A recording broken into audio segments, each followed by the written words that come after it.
We are joined now by Massachusetts Congressman Jake Auchincloss, who served in Afghanistan with the Marine Corps back in 2012. Congressman, thanks so much for your time tonight. Good to be on. You've defended President Biden's decision to withdraw U.S. troops from Afghanistan, and you've also said that based on what we knew, the sudden Taliban takeover was a possibility but not an inevitability. So if we knew this was possible, should we have executed with a more orderly withdrawal? Every military mission concludes with an after-action review where everyone takes off their rank and gets feedback on decisions made and courses of action that could have been improved on. That's just part of life in the military. I am certain that'll be done in the case of the withdrawal. My focus right now, though, is not on pointing fingers one way or the other. It's on the situation on the ground. The international airport in Kabul is secured. Commercial and military flights are resuming. They're going to get 5,000 to 9,000 refugees out daily, at least through August 31st. That includes allied Afghans, journalists, and prominent advocates for the rights of women and girls who may be subject to Taliban reprisal. The situation at the airport and with evacuations is rapidly coming into hand. And so what about the road they're going to be able to get? Because a lot of people are saying, yes, operations are starting to resume as normal at the airport, but they can't get safely to the airport. And for that reason, the administration is in direct talks with the Taliban about safe access to the airport, and I know is also working with NGOs throughout the country, in and outside of the capital region, to try to secure passage for those who need to evacuate. President Biden says the buck stops with him, but he's also kind of thrown shade over the policies of the Trump administration that helped get us here. Do you think politically Biden needs to own this withdrawal?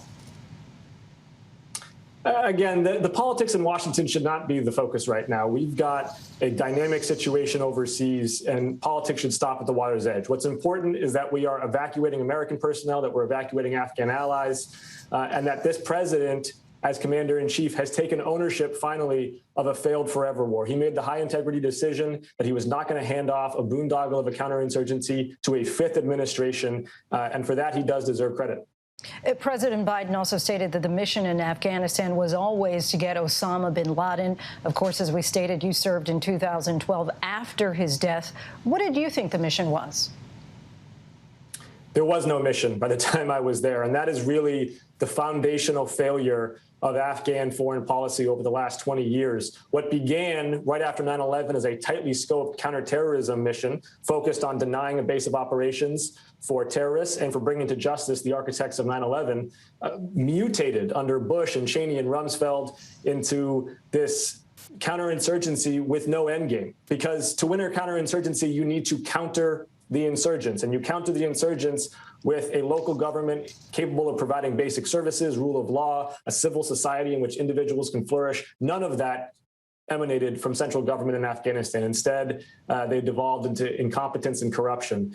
And for this, both the United States and Afghanistan take a lot of blame. Us for allowing it to continue for so long, and Afghan central government leaders for not seizing the opportunity of a lifetime when they had American support to build a new nation. This president recognized that there was no political solution to the counterinsurgency and that we had to end it. Have you spoken to any Gold Star families since the Taliban takeover? I have not. Okay. Hindsight, of course, is 20/20, but looking back, do you think that President Biden should have followed the advice of the military leaders who wanted to leave a small residual force behind in Afghanistan beyond the fall of 2021? I think it's important to really understand the stark decision that this president inherited from predecessors. It was ramp up the U.S. military footprint in Afghanistan, because once that May 1st deadline was passed, it was Taliban fighting season, and 2,500 troops was not going to cut it. I mean, it's taken twice that to secure an airport. Imagine what it would take to secure Afghanistan in the face of the Taliban onslaught. So it was either ramp up the U.S. military presence, enter a third decade of fighting, or it was to tell a hard truth to the American people and a hard truth to the Afghan government that without a viable political endgame, we had to wrap up a failed forever war. Would you say that the U.S. is less safe now that the Taliban rules Afghanistan? I'm not going to prognosticate on how the Taliban is going to govern. This is a regime that has defied expectations repeatedly. and that is so extreme in its ideology that it's impossible to get inside their head. What I will say is that the United States retains the prerogative to execute over-the-horizon counterterrorism missions anywhere in the world. Anybody who has the capability and the will to strike the U.S. homeland is subject to counteraction by the United States, and we're going to retain that capability in Afghanistan as well. Representative Jake Auchincloss, we thank you so much for your time and, of course, your service in our military. Thanks for having me on. Hi, everyone. George Stephanopoulos here. Thanks for checking out the ABC News YouTube channel. If you'd like to get more videos, show highlights, and watch live event coverage, click on the right over here to subscribe to our channel. And don't forget to download the ABC News app for breaking news alerts. Thanks for watching.